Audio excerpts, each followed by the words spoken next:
Alors, on est Siman Taflamed Alev, Zeman Bedikat Ramet. À quand on va faire la Bedikat Ramet, la vérification du Ramet. Mais avant d'étudier ce Siman, il faut d'abord comprendre ce qu'on fait. Il y a une interdiction, Balirae ou Balimotse. C'est-à-dire, Hachem nous dit, il ne faut pas qu'on ait du Ramet de notre possession. C'est-à-dire, Minatora, si j'ai du pain chez moi à la maison et ce pain il ne m'appartient pas, il n'y a pas de problème. Mais si le pain m'appartient, qu'il soit chez moi à la maison ou qu'il soit dans mon hangar à 24 000 km d'ici, on a transgressé un interdit, Shalom, Chayav Karet. C'est tellement grave, ouais, c'est pire que manger quelque chose de très fin. Ouais. C'est Chayav Karet, pas de Hametz. Non seulement on n'a pas le droit d'en consommer, ce qui est connu de tout le monde, mais on n'a pas le droit d'en posséder. Donc, comment faire si j'ai une bouteille de whisky? En Minatora, il y a deux possibilités. Ou la faire sortir de la maison. Ouais. Je n'ai pas chez moi à la maison. Je peux la laisser dans la rue, que quelqu'un la prenne, et je peux la verser. Il y a une autre possibilité. Je veux dire, je ne veux plus que cette bouteille de whisky m'appartienne. C'est même pas. On va faciliter les choses en disant que c'est comme un abandon. Mais j'ai même pas besoin de dire que j'abandonne. Je dis pour moi, ça n'a pas de valeur. Je ne veux pas ça. Et automatiquement, ce n'est plus le mien. Et j'ai considéré, j'ai accompli la mitzvah. Ce qu'on appelle. Minatora, c'est ou bitul ou bdika. Bdika, ça veut dire c'est vérification, mais qu'est-ce que ça veut dire? Minatora, je peux faire le bitul. Normalement, je peux laisser tout le chametz qu'on a à la maison. Et je dis à Hachem, ou je dis je ne veux pas qu'il y ait le chametz, je ne veux pas ce chametz, je ne veux pas qu'il m'appartienne. Ou bien, je n'ai pas besoin de faire le bitul, je n'ai pas besoin de dire j'abandonne. Je vais tout simplement faire la bdika, ce que ça veut dire, c'est éliminer tout le chametz qui se trouve chez moi. Évidemment, pour s'assurer, ça s'appelle bdika, c'est vérification. Ouais. Je vais aller ouvrir tous les armoires dans lesquels il y avait du chametz et le faire sortir. Ça, c'est Minatora, ou l'un ou l'autre. Ou bdika ou bitul. Chachamim, ils ont dit il faut les deux. Pourquoi il faut les deux? Chachamim, ils ont dit bitul tout seul ne veut pas suffire. Pourquoi bitul tout seul ne veut pas suffire? Pour deux raisons. Première raison, j'ai 3 bouteilles de whisky, collection. J'ai dit c'est vrai, j'abandonne et je ne veux pas. Hein? Alors c'est vrai que si je suis un tzaddik et Karet me fait plus peur que ma collection, je vais le faire sincèrement. Mais qui peut promettre? On est tous comme ça. Deuxièmement, si le chametz irait chez moi à la maison et je l'ai réellement, sincèrement abandonné, moi je suis un bon. J'aime bien le whisky. Je vais oublier. On va les oublier. Moi je parle du whisky, mais on va parler d'un pain. Surtout dans le temps, il faut comprendre, dans le temps, les matzot et les chalot, c'était la même chose. C'est-à-dire le pain, c'était comme les pitot. Les pitot matzah et les pitot chametz. Comme les sfaradim en Eretz, ils ont des pitot matzah. C'est épais. On verra, on va en parler de ça. C'est un mina qui est devenu fin. Mais tu ne pouvais pas vraiment dire, il va oublier, il va prendre. Donc, Chachamim, ils ont dit, c'est pas suffisant de faire le bitou. Comme on dit, deux raisons. Premièrement, c'est pas évident que ça va être sincère quand c'est quelque chose de valeur. Deuxièmement, il y a un risque d'oubli. Si ça reste dans la chametz, c'est la raison. C'est pour cela qu'il faut l'exclure de la maison, l'éliminer de la maison. Et non seulement on va l'éliminer, on est obligé de s'assurer que ça a été bien fait. Comment on va faire? Donc la veille, un jour avant Pessah, on va aller le rechercher, on va s'assurer que ça a été bien fait. On va parler concrètement comment on fait. On parle du cas, dans le cas standard, où il n'y avait pas vraiment de meubles dans le temps. Aujourd'hui, on est très riche. Ouais, on est bien. Aujourd'hui, qu'est-ce qu'il y avait? C'était quoi la maison? C'était une pièce. 5 mètres sur 5. Les riches, ils avaient une pièce de 5 mètres sur 5, avec peut-être 2 ou 3 meubles. Donc la veille de Pessah, il fallait balayer. Ouais. La tombée de la nuit, c'était à 7h. À 6h, on balayait. 6h30, on prépare, et ensuite, on va s'assurer, on va prendre une bougie, on va aller vérifier dans chacun des coins, un recoin, pour être sûr que rien n'a été oublié. Pourquoi? Parce que si j'oublie, je risque de le découvrir pendant Pessah et m'oublier, le manger. Je vais oublier. C'est pour cela qu'il faut non seulement l'éliminer et s'assurer. Mais, dit la Gemara, c'est pas suffisant de l'éliminer, il faut aussi faire le bitoul.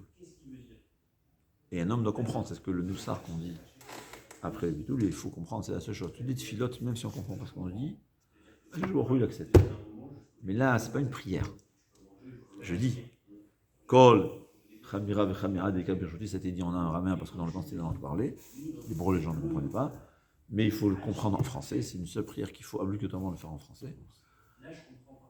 C'est bien de faire toujours, de suivre la coutume, de le faire aussi en araméen, mais il faut comprendre, il faut le traduire. Celui qui ne comprend pas qu'il dise en français, traduction en français. Tout Hametz que j'ai chez moi, je ne veux pas qu'il soit, je ne lui donne aucune valeur, je ne veux pas qu'il soit le mien. Pourquoi? Et moi, il dit parce que des fois, j'ai pas bien vérifié. Il y a quand même un risque d'oubli. Ouais, j'ai cru. Moi, ça m'est arrivé. Bon, c'est vrai. Ça m'est arrivé une fois, dans toute ma vie. Une fois, il y avait le décès d'un proche, donc j'étais tellement boulevard que j'ai retrouvé une marmite de pâtes. Bon, c'était avant Pessah. Et une fois, c'était après Pessah, je découvre que dans un armoire lointain, ouais, au fond d'un armoire, il y avait un paquet de pâtes. Hametz Gamour. Est-ce que j'ai transgressé un interdit ou pas? Non. Non. Pourquoi? Parce que j'ai fait le bitoul. J'ai quand même annulé. C'est pour ça que Chachamim, ils ont dit. Je vous dis un peu, c'est une façon d'expliquer les choses. C'est pas évident ce que je vous dis. Ouais. Parce que c'est possible que même celui qui n'a pas fait de bitoul, il n'a pas transgressé lui sûr parce que j'ai fait ce que je pouvais. Mais disons, il y a un risque. Chachamim, ils vont s'assurer. On va, selon certains rishonim, c'est ça l'explication. Puisque l'éliminer, le faire sortir de la maison, c'est pas toujours sûr. Ça a été fait convenablement. Donc, pour s'assurer, on va faire le bitoul et on va l'annuler. Donc, même si j'ai oublié, c'est pas grave. Parce que j'ai quand même fait le bitoul. Donc, on se souvient. Minatora, on fait ou l'un ou l'autre. Ou le bitoul, ça veut dire je l'abandonne, on va faciliter les choses. Je facilite. C'est pas exact ce que je vous dis. Mais on va comprendre. Je prends selon certains rishonim que le fait de bitoul, c'est une façon d'abandonner. Mais comme on craint que l'abandon ne sera pas sincère dans le cas de valeur, de plus, il y a un risque d'oubli et de consommation sans s'apercevoir. Donc il faudra aussi le faire sortir de la maison. Aujourd'hui, on va en goy, c'est ce qu'on va expliquer à Bézant Hachem plus tard. Et puisque ce n'est pas toujours comme c'est fait convenablement, il faudra aussi faire le bitoul. Ouais. Non, Chachamim, ils ont institué qu'il y a un moment où il y a une vérification.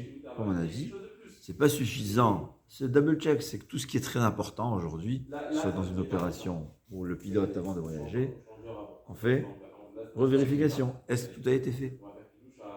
Donc c'est ce que nous dit le Shulchan Aruch. Betrilat l'el Yudalet Benissan, la veille du Yudalet Benissan, c'est donc un jour avant Pessah. Botkin et Hametz. On vérifie le Hametz, c'est-à-dire en bon français, on vérifie qu'il ne reste plus de Hametz. Les Oraner, à la lueur d'une bougie, Bechorin ou Bizdakin, dans les coins et recoins, parce que dans le temps, il n'y avait pas d'armoire. Donc dans le temps, c'était des murs anciens. Imaginez-vous comment ça marche, c'est pas du béton. C'est des pierres sur pierre, il y avait toujours des creux. Et là-bas, on cachait, il y avait un bonbon. On ne veut pas que l'enfant il le regarde, il le prend. On mettait son bonbon, il y a du glucose de blé. Ouais, aujourd'hui, dans le temps, je ne sais pas si c'était fait autrement, mais il y avait quand même une Hametz. On mettait là-bas, dans un coin, dans un petit trou. Donc il faut vérifier tous les trous. Il faut vivre comment on vivait dans le temps, ouais.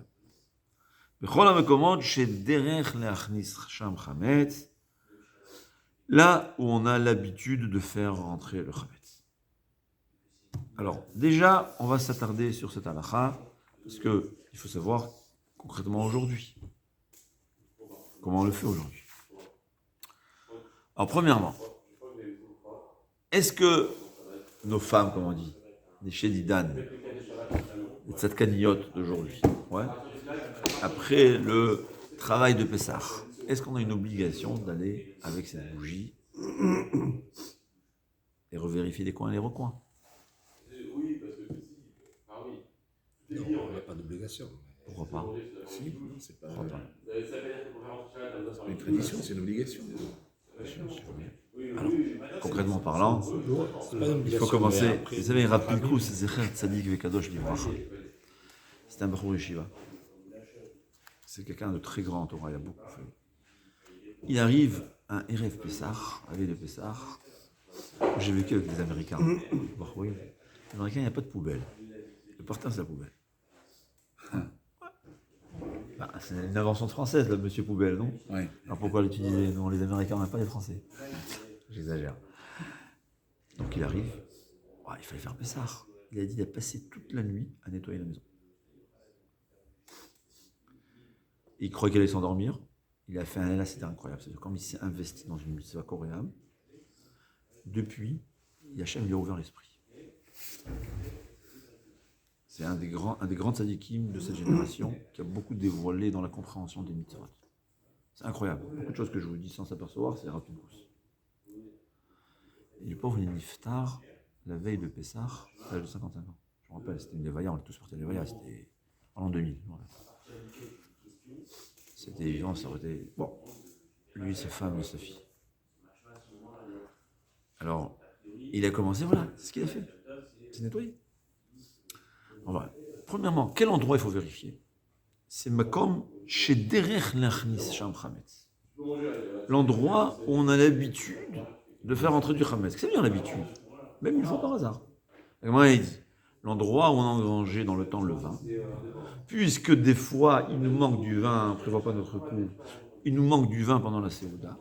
Alors il y a un risque, même lointain, que je descends avec ma miche de pain dans la main, mon sandwich, je descends à la cave pour prendre une bouteille de vin. Donc il y a un risque que j'ai déposé mon sandwich là, et ensuite je bois un petit de vin. Alors c'est quoi? Je m'en vais une fois par mois, une fois tous les 2 mois dans cette cave. Mais il y a un risque. C'est-à-dire, Makom, chez Machnissim Mohamed. Par exemple, un grenier. Je ne sais pas, un grenier que jamais on y va. Je sais qu'on va jamais aller, je mets là-bas ma souka. Souka, c'est quoi? C'est avant Soukot, après on démonte la souka, je la mets là-bas. J'ai pas besoin d'aller vérifier ce qu'il y a du remettre ou pas. Parce qu'il n'y a aucune raison de croire que même, il n'y a même pas un risque lointain que j'ai déposé là-bas du Hametz. Ouais. J'ai un hangar où je sais, je mets là-bas mes affaires d'été. Il n'y a aucune chance, j'ai pas besoin. Mais tous les autres endroits, même si c'est pas fréquent, la chambre à coucher, je sais pas qu'est-ce qu'il va manger dans sa chambre. Mais on sait jamais. Enfin, aujourd'hui, il y a des bonbons, donc c'est encore plus facile à comprendre. Des fois, je prends un petit cracker. Donc il y a un risque même lointain, c'est ce qu'il faut vérifier. Alors, dire à Veliachiv, quand ma femme, on a fait la chambre de Pessah, on a nettoyé, on a bien vu. Nettoyer, c'est clé. Il n'y a pas. Ouais. Et dorénavant, on met propre à Pessah. Oui. Donc, c'est devenu un endroit où on ne fait pas rentrer le Hametz. Malheur, entre guillemets, à l'enfant qui va rentrer dans la chambre avec son sandwich. Ouais.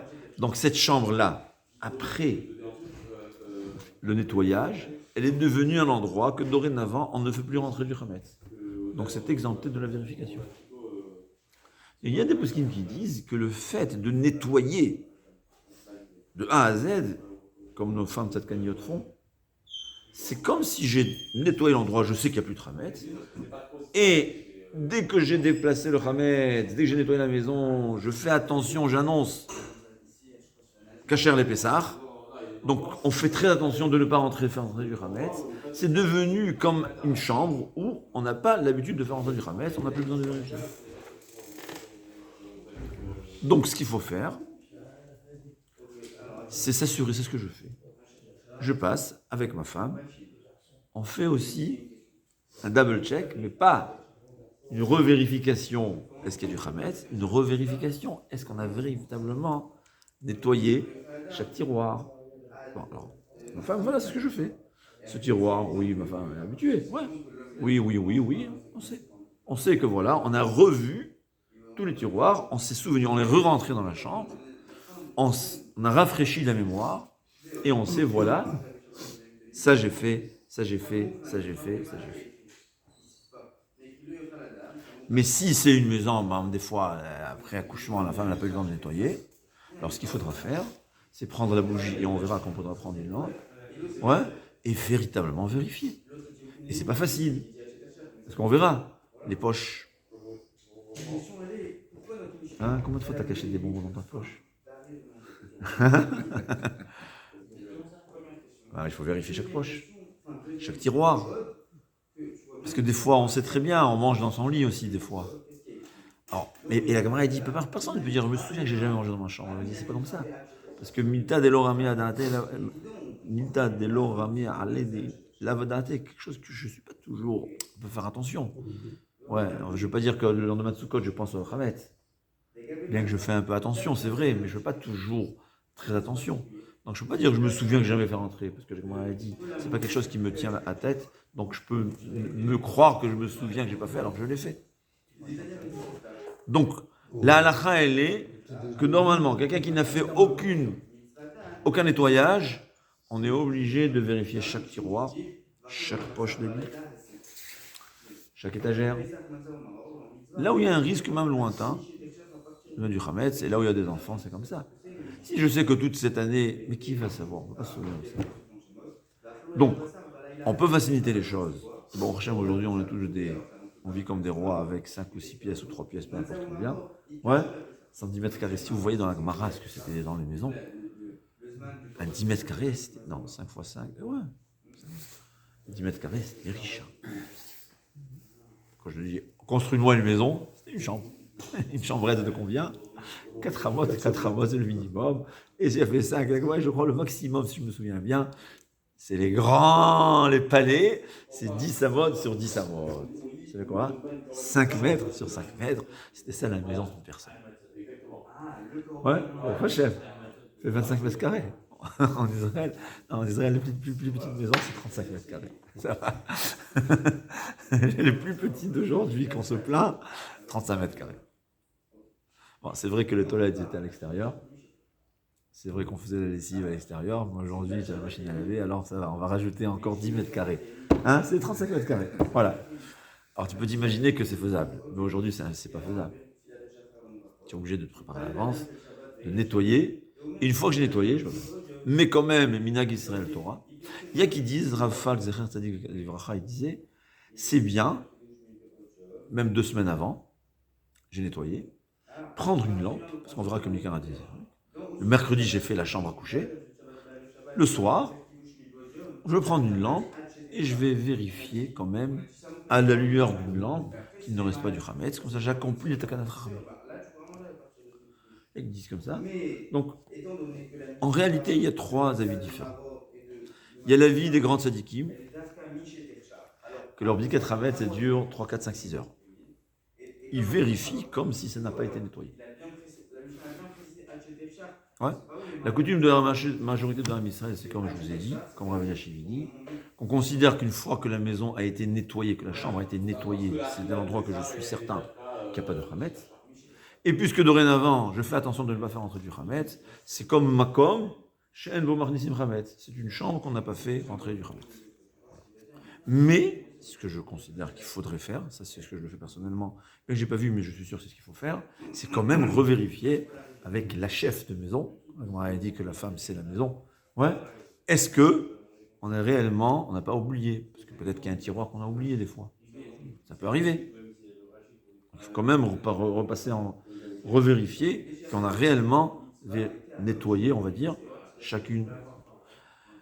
Et Rafal qui disait que tu peux espacer ta bdika Hametz, il faudra toujours accomplir cette bdika comme Chachamim ont institué la veille de Pessah. Mais si tu ne peux pas avec tes 14 chambres, chaque chambre que tu vas faire, surtout en Angleterre, là-bas, du temps en Angleterre, c'est une villa chacun. Ouais. Donc, tu vas le jour en nettoyer, le soir, je vais accomplir la Takanat Chachamim avec une lampe et vérifier qu'il ne reste pas de Hametz. Je n'ai pas vraiment vu beaucoup plus de fond, mais c'est aussi une façon, c'est bien de savoir qu'il y a des avis, et comme on dit toujours, si on peut le faire, pourquoi ne pas faire plaisir à Hachem? Mais savoir, c'est connaissance. Concrètement parlant, c'est l'idéal, comme je vous ai dit, c'est nettoyer. On a fait attention qu'après le nettoyage, il n'y a pas de Hametz qui est rentré, c'est suffisant, mais quand même, repasser en revue que ça a été bien fait. Non, le Shulchan Aruch dit les Or Haner, à la lueur d'une bougie. Alors aujourd'hui, c'est la lueur d'une bougie. Pourquoi la lueur d'une bougie? La Gemara a dit, parce que tu as les coins et recoins, c'est pas suffisant. Tu as besoin d'une lampe. Est-ce qu'on peut faire avec une lampe? La réponse, elle est, évidemment, il y a toujours les traditionnels. Et H.R.M, c'est toujours bien qu'il y ait dans un Israël des gens traditionnels. Pourquoi? Parce qu'on ne sait jamais ce qui va se passer. Ils font la bougie. Mais la majorité des postes me disent que c'est pas obligatoire une bougie. Tu peux prendre une lampe. L'essentiel, c'est quelque chose qui donne de la lumière. Mais pour ne pas perdre le minag, et surtout faire la bracha, que c'est pas évident, personnellement, comment je fais? Le juste milieu. Il y a beaucoup de postes qui me disent. On commence l'abdikat Hametz avec la bougie, on éteint la lumière, on fait la bougie, surtout quand on a des enfants, c'est très important pendant le chinour, dans l'éducation, ce qui va marquer un enfant, c'est ce que l'enfant va se souvenir toute sa vie. C'est impressionnant. Et je suis sûr que dans la Kabbalah, il y a beaucoup de choses, de raisons. Dans la Kabbalah, je suis sûr qu'il y a une raison. Parce que tout ce que Chachamim m'a donné, il y a des raisons dévoilées, mais il y a aussi des raisons cachées. La ner, on a dit ner, on appelle ner nishmat adam, ça ressemble. Il y a des raisons cachées. Donc, on commence la bracha, on éteint la lumière, on fait la bracha sur la bougie. Chaque enfant il a une bougie aussi, c'est l'occasion de s'amuser avec le feu, évidemment avec la surveillance des parents, si c'est possible. Ouais. On commence les premières 2, 3, 4 minutes. La cuisine, on va dire, on va vérifier chaque tiroir. Tu peux donner, c'est bien d'éduquer les enfants aussi. On va vérifier avec la bougie. Et une fois qu'on a trouvé le premier morceau de pain qu'on va voir, qu'on va cacher, là, on peut éteindre la bougie.